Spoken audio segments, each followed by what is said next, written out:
campur dengan ikan asin segala macam. Ada salah cumi, ada salah ikan, ada salah ikan balodak segala macam. Jadi salah lauk itu banyak. Tinggal lagi bagaimana kita para pengusaha lokal bisa membantu sepenuhnya UKM ini, usaha kecil menengah ini. Saya yakin franchise salah lauk itu bisa dibuat di mana-mana. Kenapa? Karena salah lauk itu betul-betul dasarnya dari makanan pokok. Kemudian juga murni dari hasil dari laut kita, ikannya, cuminya, kemudian juga yang lain-lain yang terkait termasuk seafood yang disampaikan oleh Prof. Pasbir Nursidin tadi. Kemudian lagi barangkali support. Kita lihat di Ulakan itu banyak sekali salah lauk dipajang. Kalau kita lihat salah lauk di Ulakan itu barangnya sudah digoreng duluan, kemudian dipajang, kena debu semua macam, ketika minta dipanasi lagi.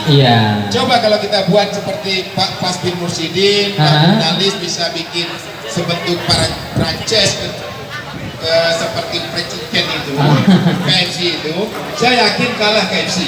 Kalau bisa betul-betul dimanage dan dikelola dengan sebaik mungkin. Yang penting tepungnya harus tepung nomor 1. Terima kasih. Baik, menuju Universitas dulu. Uni kan dulu dari kedua ya Nio, alumni dari Jerman ya Nio. Universitas dari Universitas Göttingen. Göttingen. Sejauh itu selama Uni kuliah mungkin dulu yang Uni lihat pandangan Uni itu terhadap makanan Sumatera Barat khususnya salah lauk itu pernah terdengar gak sih di luar sana sama Uni gitu? Mau jawaban jujur? Jujur aja. Aku 5 balik tahun di luar. Jadi di Jerman paling lama karena sekolah di Jerman. 2 tahun di Holland, selebihnya kerja di Paris. Selama aku keliling dunia di Eropa, memang salah lauk itu nggak terangkat.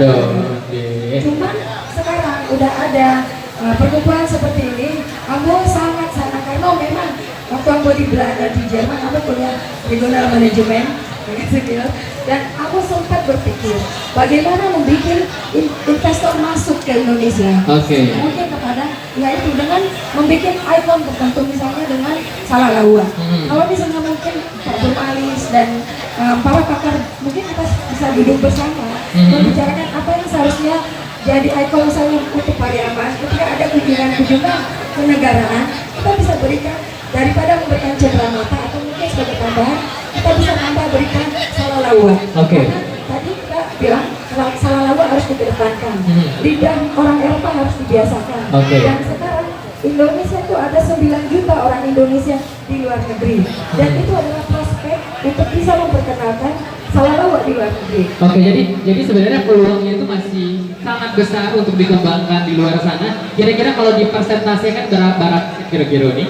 Kalau dipresentasikan dengan kita bisa memasarkan 9 juta orang Indonesia,